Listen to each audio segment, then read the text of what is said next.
Ronald, puntahan na natin ha. Alam ko na, well, at least sa'yo, para lang malaman natin, cause for concern na ba lalo doon sa mga kaibigan mo, yung ganitong mga numero na tila nag-enjoy pa rin yung hindi nyo gusto na political personality like VP Sara at na ganyan pa rin yung estado ng kanyang survey numbers. Malapit na rin na yung susunod na halalan eh. Well, ang mahalaga kasi, at least tong survey ng Pulse Asia, hindi naman dramatic yung pagbabago eh. Di ba, Ed? Statistically, wala naman change eh. Ang sabi ni Ronald Holmes, parang basically almost unchanged yung numbers. Basically. Yes. Yes, no? Pero kung yung regarding sa tanong ni Joby, well, ang tinitingnan ko si Joby, hindi naman yung absolute numbers eh. Okay. Ang tinitingnan ko, yung movement of numbers. Saan ba nanggaling si Sara? Di ba nanggaling siya sa as high as 90%?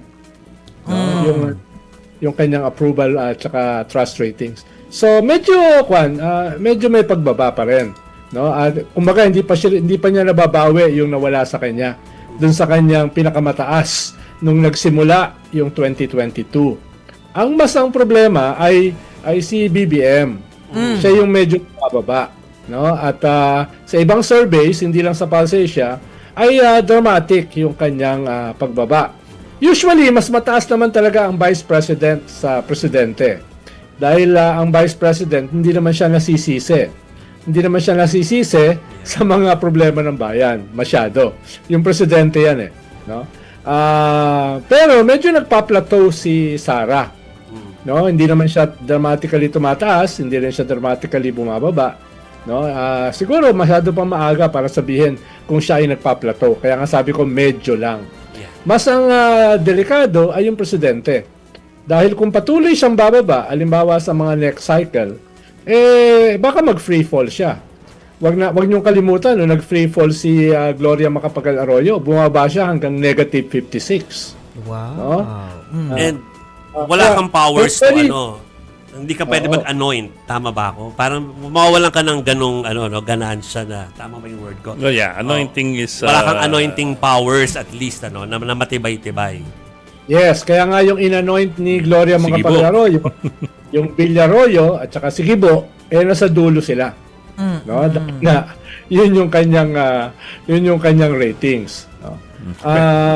Pero very decisive itong parating na taon. Dahil inflection year para sa gobyerno. Dahil kung masusurvive nila yung 2026, then mas madali na yung 2027. Dahil yung 2027, election fever na yan eh. Practically, simula na yan ang kampanya for 2028. Kaya mahalaga sa kanila ay wag sila masyadong dumausdos dito sa 2026. Pero kung annus horribilis itong 2025, tingin ko mas capital annus horribilis itong 2026. Dahil yung economy ay mukhang padausdos. Tapos kasabay ng approval rating ng presidente, lalo na kung wala silang maipapakulong ng mga big fishes. Di ba? Lalo na kung wala silang ma-offer na reforms na lalamanin ng sikmura ng mga tao next year. Na sigurado tataas ang inflation, sigurado bababa halaga ng piso, sigurado aalis ang mga investors, at sigurado hihina ang government spending dahil nga dito sa usapin ng massive corruption scandal na ito. So maraming mga challenges na haharapin yung gobyerno more than sa 2025. Kung ang tingin nila masama yung 2025, mas masama yung 2026. Pero kung masurvive nila ang 2026, then hindi na ganun kalaki ang problema nila sa 2027. Assuming na wala naman silang i-endorse na kandidato nila. Pero, Bok, what does it mean na walang masyadong significant changes from September to December? Gayong ang daming nangyari within that same period, di ba? Sangkaterba mga rally, ang daming mga taong lumabas para magprotesta, ang daming mga naungkat na kung ano-ano, ang daming may mga distab, may mga dokumentong naglilitawan and all that. So parang ang dami nangyari pero hindi gumalamang numbers masyado, at least not much. What does that tell us? Siguro not much sa Pulse Asia. 'Di ba? Isang survey 'yan. That's Of true. course, very dependable naman ang Pulse Asia. Halimbawa, iba sa SWS, iba sa WR numero, at possibly iba rin yung sa Publicus, no? Hindi ko pa nababasa yung Okta, no? So, depende Octa, rin. next month pa. Next first week pa of January daw, sabi ni Ranjit. Okay. So iba-iba yung resulta ng mga iba't ibang mga survey firms, no? Ikalawa, yung huli kasing survey ng Pulse September, Yeah. 'di ba? September. So ano ba 'yan? Third quarter, no? Yeah. Tapos ngayon, tong fourth quarter, anong survey period nila? November? December 12 to ano ba? December 12. So, yan, no? Oo. Ay, Hindi natin sigurado kung ano yung mga kadahilanan, no? Pwede kasi na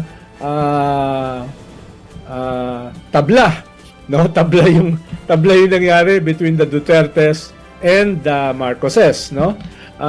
Pwede rin dahil walang mahanap na alternative yung mga tao. Kaya lang sila same. No, dahil ibang usapin kasi kung may lalabas na alternative sa mga Duterte at saka sa mga Marcoses. Paano kung silang dalawa lang ang nagtatapatan ngayon, tapos parehas silang injured, parehas silang damaged, baka hindi ganun kadramatic yung pagtaas nila o pagbaba so far. No? So far. Dahil lalo na ngayong November, December, kung yan Christmas season Yung attention ng tao ay nandito sa Pasko, no? Nandito sa 13th month pay. Tsaka sa O 500 kaya, pesos. siguro kung yung 1PH ang tatanungin, baka yung attention ay nasa 13th, 14th, 15th at saka 16th Ano ba month pay. yan? Wow! Sana. Sana. Anyway, bukas ba makakasama mo to si Tito Ronald? Abay, tanong mo si Tito Ronald. Nasa probinsya daw eh. Bisa na sa... Sa The Big Story yata ako bukas ng gabi Oo nga. no? Ayun. Anyway, Tito Ronald, Pistaras ng puso ko, nasa The Big Story rin ako kwento Alam wala na kayo maimbita. Hindi. Hindi, gusto namin ng insights mo. Gusto namin marinig ang mga mga pinaplano mo. Masay, kung pwede magtanong, kamusta ang feeling sa Malacanang? Ay, Ah. nako. Ha? Ano nga? Oo.